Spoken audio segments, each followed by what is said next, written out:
Welcome Hi guys. to the we don't know what this is going to be called I think it should be situation. called the H Gray Social Podcast. Okay, I can get behind H Gray Social Podcast. So we get asked a lot about our experience in opening our store and our business, and people want tips and tricks and ask us how we do this, how we do that. So we thought, why not do a little sit-down chit-chat? And maybe, I don't know, this is experimental. We don't know how many of these we'll do. Maybe we'll do them all the time. I'd love to be able to interview other businesses or even other makers that make things that businesses sell. Well, let's back up. Yeah. I'm Travis, I'm Alex. and we are partners, and we co-own H. Gray Supply Co. in Casanova, New York, outside of Syracuse. You can also shop online at hgraysupplyco.com. That's HGREY supplyco.com. And we opened a business about a year and a half ago. So that would have been 2021. Was it 2021? I don't remember. It's new. The business Yes, is new, you guys. 2021. And we are now at the end of 2022, going into 2023. And not only is our business new, but about 3 months ago, we expanded our business into the space next door. So let's go back a little bit. You're going to hear for those some who don't ice, know us. you guys. Yeah, we're a having little a ice because we're beverage. having some lattes. Okay.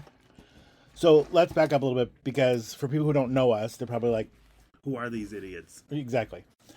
So for about 15 years, I was a professional drag queen in New York City. And for my entire life, but mainly the last 10 years, I've been a professional medium in New York City. That's right. I'm waiting for the joke. I don't like that joke. People love. So you guys, I'm a medium. Okay. I don't even like to use that word, but it's a word I have to use so people know that I talk to dead people, right? But people love to say the joke, "You look more like a large," and then I just have a blank face with a monotone stare, kind of like Wednesday Addams. And you blink, blink, blink, blink. Yeah. And some things changed for us in New York, and we ended up, basically because of pandemic. Well, let's start. So we were in our respective businesses, and so Thriving. Yeah. Thriving. So here's what. The drag queen and the medium moved to small town Casanova and opened a business. But the reason it really happened is, I believe it was around Thanksgiving of 2019. We were having Thanksgiving dinner at a friend's house locally. And someone at that dinner said to us, "Hey, there's a new space in town. You guys should open a business." And that was the third person It was the first person I heard about, but two other people had said to me in the span of less than 2 weeks, "You should open up a store. You'd be great at it." So when that third person said that, we said, let's start seriously thinking about it. I had been asking the universe, what's next? I'm not in New York anymore for XYZ reasons. What did the universe say? The universe like, "Figure it out, dummy." No, the universe had 3 people tell me in a short span of time I should open a store, That's right. which was not on my radar at all. Or So mine. So we started exploring it, and I'm thinking to myself, there's no way. Like, Right. I don't have the resources for that. But also I thought to myself, okay, universe, I study law of attraction. Let's do this. Well, I also have to say, I feel like you were a good motivator in the regard that I think when most of us have a projection in mind of something we want to achieve, we start sabotaging it without our even knowing. But because this was on neither one of our radars, it was just like, all right, what would it look like? You said to me, let's just start here. If we open a store, what would it look like? And so to me, that was kind of permission to just daydream without an outcome in mind. Right. And that's what we did. And I think the trick is, and here's a tip and trick to anybody who wants to achieve something, just show up. I feel like it's, and you say this a lot in your readings, one of the big messages you always get is like, just show up. Yeah. And so it was funny how just showing up by researching things, what would we have in the store? And where might we have it? What space would it be? And led to things like someone saying, "Oh, you should meet with my friend who works for the Small Business Association. She can really help you." And she did, and for free.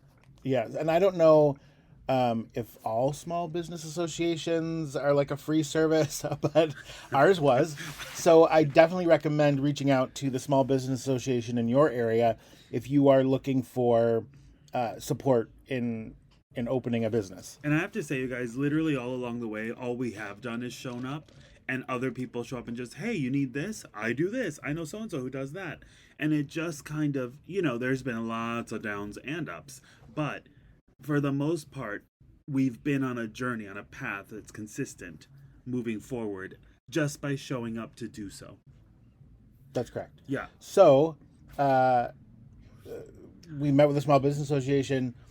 They got us hooked up with writing a business plan and hooked up with a bank. And, we went through the process and boom, now we have a store. Well, we went through the process, and it got to the point throughout. We went to look at a space. We loved the space. We mapped it out. We started an Instagram and did a little pop-up at a local store of some product that Travis makes, which are scones. And we were really, really kind of ready to bang it all out. And Travis is like, it's time to pull the trigger. What do you think? And I said, I'm going to go back to our apartment in New York City and think about it for a couple of weeks. So I go back to New York City, and literally 2 days later, the first case of COVID in New York City pops up.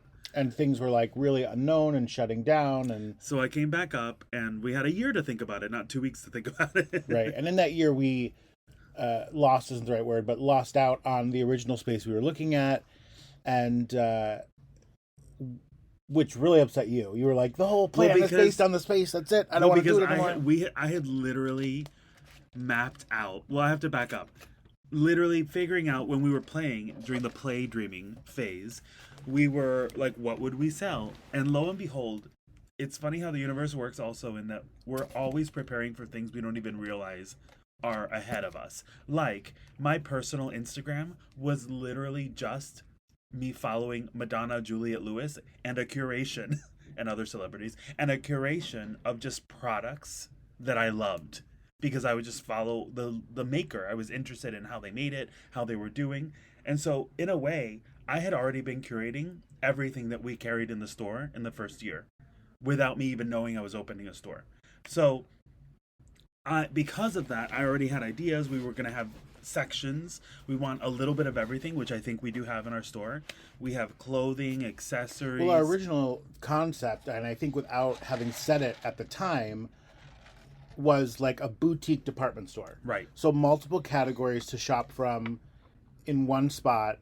A coffee bar, mocktails, small batch makers and independent brands from all over the United States. And makeup, which is you don't normally see in a small shop, but Travis does makeup. He's a makeup artist, so it was important for us to have that. Makeup and skincare, and just a place you could go to find a little bit of everything that we take the time to curate and make sure it's like the best of the best, and you're getting the best for that price point, and it's also from other small businesses and small batch makers. So that's the concept. And when we missed out on that original space, the next space that we found, which is what we ended up opening in, was a lot smaller. So we had to sort of cut back on things like, well, we didn't really cut back on the coffee bar. We thought we might still do it. But we cut it out for the opening of the store, right? Because we weren't exactly sure how it would work in the space, and we thought, well, we'll get there. We'll grow into it. We'll figure it out. And we opened in April of 2021. Which by the way, H. Gray Supply Co. I have to say, the space was small, and if we had the original space, I don't know how we would have ever had enough merchandise to fill the space. And that's something that comes up a lot with business owners that are opening a business with us or come to us, ask questions. It comes up about how to fill the store because it's expensive. Yeah. And, something we tell people is it's okay not to have everything, right? It's okay not to be as full as you anticipate you want to be. Just do it. Just open the doors. Like, get started. People like to see you grow. People want to be part of your growth. And it's fun to see change and see a small business evolve and grow. So, don't wait because you feel like you don't have enough. You got to start somewhere. Right. So, after we had been open for, I want to say maybe just 4 or 5 months. Well, hold on now. The space that we got is in our village. Our landlord owns a handful of spaces next to each other. Right. And the space that we got originally was occupied by the neighboring business. They had both sides. And that gave us the idea to say to the landlords, hey, look, if they ever retire our neighboring business, let us know, because, originally we thought about needing a bigger space. And we thought, maybe 5 years from now. The 3 years, the 3 year to 5 year plan. Lo and behold, we open in April, and in July, we knew they were possibly shutting down. And come that fall, our business advisor from the Small Business Association came to us and said, hey, look, there's a grant for new and expanding businesses. You should apply. And we're like, oh my God, that'd be great, because if we do end up taking over the neighboring space, that would be a huge asset resource for us to open a barista bar, which is a lot of work, you guys. So, Alex, you spent a lot of time. We're sort of giving you guys the general overview of our story so far, and we'll get into like more specific things as we go along. Yeah. But Alex, you worked like from October to January. You guys, it was like I was back in college doing a term paper of a class that I was a C student in and just needed to pass. That's what it felt like. Working on the business plan for the grant. It was just a lot of detail, numbers, but also vision. So I tried to be as detailed as possible in our vision of expansion. And I have to say, so long story short, we did not get the grant. And I think part of it is they did not get the vision. And I don't think it was from my lack of explaining. I think it's because it's not anything they've ever seen before. Yeah, our concept is really, I think, different because we do have so much in one small space. In fact, one of the things people always say when they walk in is, "What is this? Yeah. What is this?" So, and we say, "Look around." Yeah, look. It's a store. Look around. And here's a tip about writing business plans. What we've learned in our experience: not only do you have to properly explain your vision to the bank, to investors, to whoever, but you have to show numbers. Right. Like that was the biggest thing we learned with the business plan for the expansion. It was like, how are we going to make the money back? So we literally had to come up with the prices for things, show what our cost of stuff is, our projected money we'd be making off of the things. Right. So that was a good learning experience, because that, after you wrote the business plan for the grant and that didn't go through, which we found out late winter of this year, we were like, well, one of the grant people on the board actually worked for the bank. Yes. And came to us and said, I love your idea. We just need to rework the proposal a little bit. And so that's what we did. And the woman from the bank, who's amazing, helped us put in those numbers and show what was missing.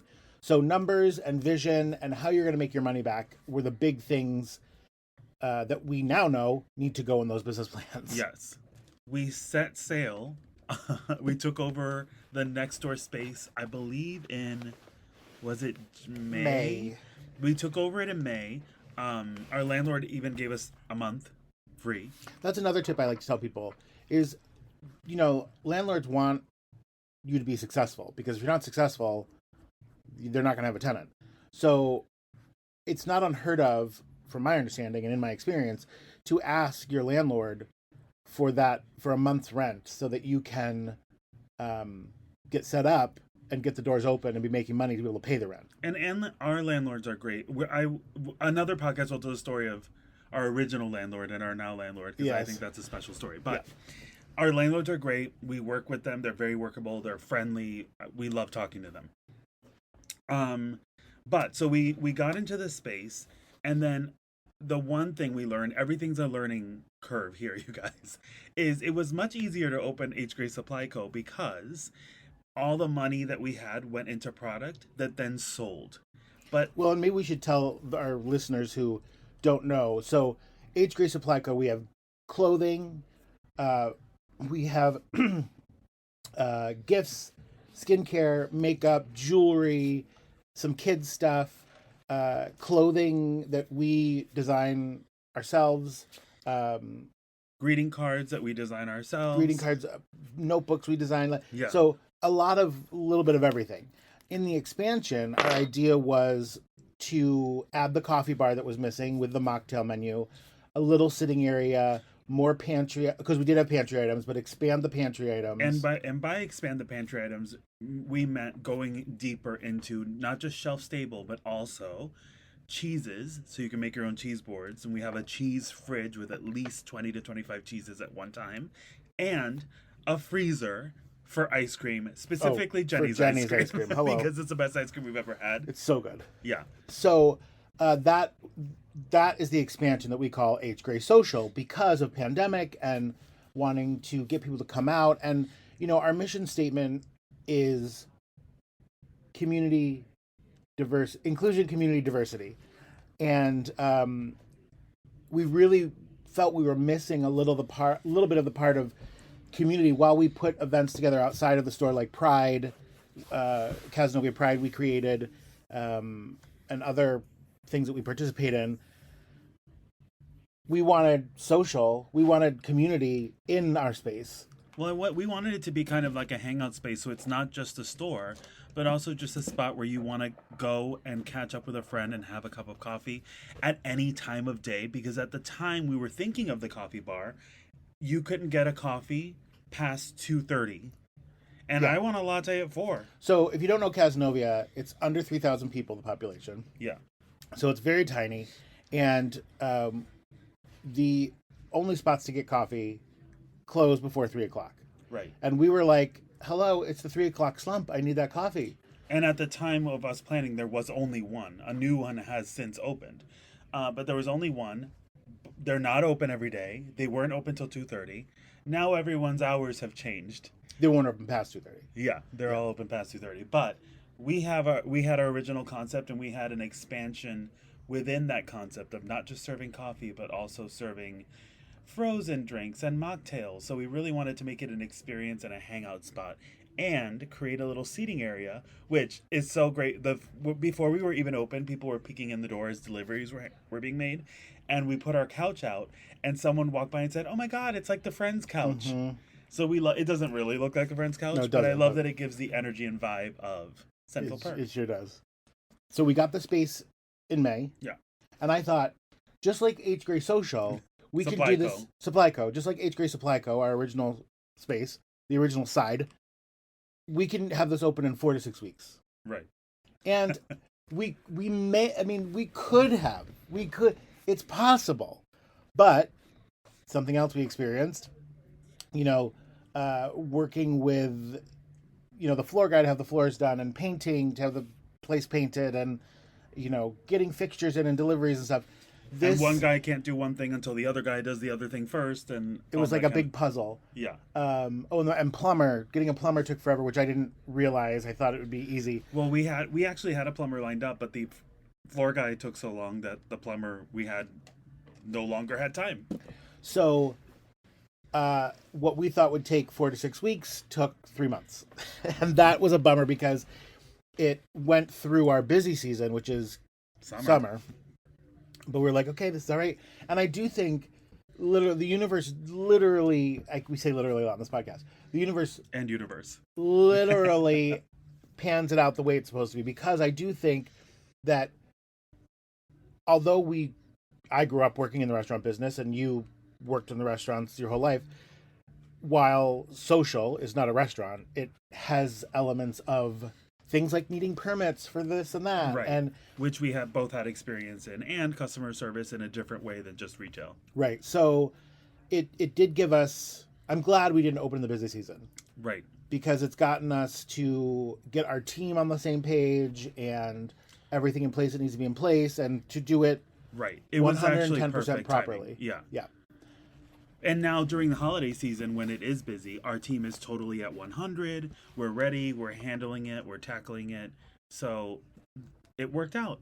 Okay, so through our social media, we've gotten some questions from you guys, and we're going to answer them. And the questions are specifically about owning a business. Yes.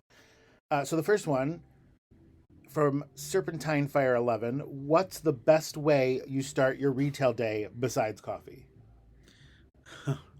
Well, my retail day is different from day to day. I think you'll find as an owner, you have to wear a million different hats. So it's always changing. For me, it feels like it's always changing depending on the day. What about you, Trav? It literally always feels like putting on a show.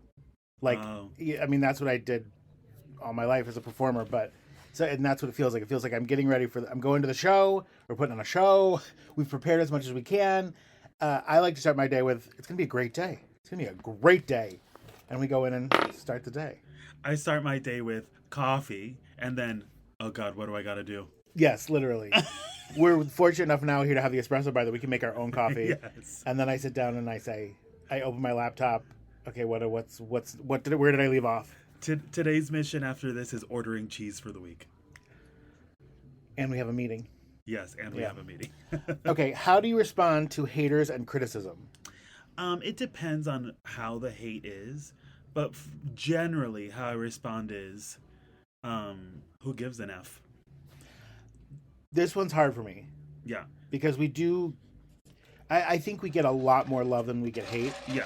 But I feel like when we get hate, it feels pointed and direct, and it feels personal to me. And that's hard for me because I feel like all I ever try to do in life in general is make other people happy, because that's what makes me happy. And I don't always get it right, of course, but I'm trying my best. And so it's hard for me to let it go. But you have to let it go. You know why? Because dusty ass bitches be insecure. And What does that's Beyonce not my say? problem. What does Beyonce say? Beyonce always says, you know, you that bitch when you cause all this conversation. That's what she And said. that's exactly right. So I send them love and good luck, hon. Bye. That was from Coast to Coast Eats, our friends at Coast to Coast Eats. Okay, this one is from Paddington426. Where do you find you pull the most customers? Social media, ads, word of mouth, or your location?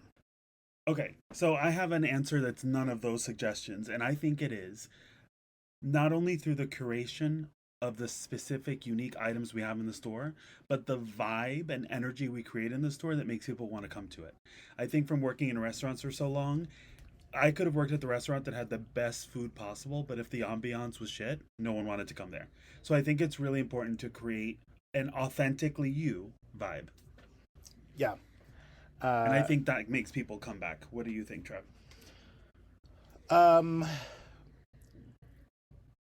think it really varies, because I mean, just yesterday we had someone come in for the first time that's been following us on social media for like a year, she said. Yeah. And she drove here from a little bit of ways away to check out the store. So social media definitely helps, especially when we go live and we talk about new merch. That day we get people that come in to buy those things. So social media is huge, huge, huge. Yes. We haven't done a lot in the way of ads. No. We've had articles written about us, which we've seen a big return on. That's been great. I think I'm in line with you that it's about the vibe we create here, and people come in here all the time and they say, oh God, it just feels so good in here. Yeah. And the vibe is what shines through the social media in the first place. And I think that answer goes into this next question. What makes your business unique to your area? I say to our team that we're open. That's not to knock any other business. They're doing what they want to do for their business and what they feel is best for them and their lives. We're just in a spot in our life where we're able to be here as much as we are. We enjoy being here. It doesn't feel like work. Well, and I think also in the area that we're in, a lot of businesses tend to not open on Mondays and not open on Mondays and Tuesdays. And it's just become par for the course. But we're city gals. Yeah. So I want to be open every day, and we hear people appreciate that. So if that's something that sets us apart, we want to be here, it's great. I also think it goes back to, I say to our team about the vibe. It's really important that the products we sell we love, and that they're quality, and that we believe in them, and they are curated well. But also, what's even more important than that to me is how people feel when they come in here. Yeah. I mean, there's so much going on in the world. There's so much negativity. There's so much that can easily pull us down. Something I learned for a corporate business I worked for, I traveled opening locations for them, and I trained the staff. And one of the things I would tell them is, when you walk onto the floor, it's like Mickey Mouse at Disneyland putting his mask on. Mm-hmm. You get to forget all the outside troubles. You can just come here and have fun. Like, that's what this place should be. And so I feel like we've incorporated that here because we want people to feel good. We want people to be like, I need a break. I just want to feel good. Right. And how many times do we get people that come in here that don't shop? they just come in to feel the vibe Right. or grab a drip coffee, you know. So Or chit chat. yeah, or chit chat with us. So that I think is unique to us. Okay, and the last one. What are each of your favorite products that you order for your store that was new to you? Oh, a new product to me, meaning a product I didn't know before I Yeah. opened the store. Mhm. Oh God. I mean, those cheeses are freaking. I mean, I knew cheese. I ate it all the time. Yeah, but not like this. Yeah, well, so we carry cheese from Murray's Cheese in New York City, which we absolutely love. It's like a cheese superstore. It has everything. Plus, they make their own cheese as well, or take cheeses from other farms and cave age them themselves. So I've learned a lot more about cheese since we've opened, and I love talking about it and creating a board for people because, again, a cheese board to me is a catalyst for community and chit chat and gathering, and that's the whole theme of social for us. I mean, it's hard to pick, like, even a top 5 because we really love everything we have here. Yeah, I would say Marine Layer clothing I love. yeah, that you did. I didn't know Marine Layer before. And also 3 Ships Skincare, 3 Ships Beauty Skincare, which is a plant-based skincare line. Small batch, independent. These 2 girls created this brand. It's amazing. So I love that. Yeah, so that's... I also love, there's one company that we carry a lot of their stuff that I'm shouting out because I love them. They're called Bohemian Revs. Oh, yeah. And they're from St. Pete, Florida, and I'm from Florida too. But I love them because they're, first of all, everything they make is great. And they run the gamut from candles to skincare to perfumes. They just have beautiful stuff. And the packaging and their vibe is on point. Like, we know who they are. I know it's them the minute I see the product. And I just love everything. But one of the things I most love is, of theirs, they have a Palo Santo spray, which, if you're familiar with Palo Santo, it's a piece of wood that's, I don't know, old and, you know, woo-woo in some way. I have the spray right here in front of me. Look, it's like woo-woo, whatever. So you're supposed to burn the Palo Santo wood the way Ooh, you it do smells sage. So good. But I don't want to set things on fire, so Bohemian Revs has created it in a spray form, and so I just love spraying it around and Well, inhaling. let me read this real quick. Palo Yeah. Santo, when inhaled, drifts through the olfactory system of the brain, triggering relaxation responses to ease stress and restlessness. It's also a boss at relieving migraines and even repelling bugs. And it smells really good. You guys, thank you for joining us. I'm Travis. I'm Alex. And this is the, I don't know what we're going to call it, 8th grade podcast. If you have ideas... Are we going to start Brittany? calling people who listen friends of the pod? Are we going to call them God. friends? Hey, friends of the pod. Hey, you guys. This is our podcast boys. If you have a suggestion for a name for this, let us know. Also, if you have any questions for us on anything related to what we're doing here or about us or about the store or about product, shoot us a message. Leave a comment below or on our Instagram, H Gray Supply Co. Follow us over there. Or even ideas as to what you'd like to hear on this podcast, because we just showed up today and made this That's it. happen, and we don't have a direction in mind yet. We're open to a million different directions. I'm sure they could tell we had no direction. Yeah. You guys have a great day. Bye.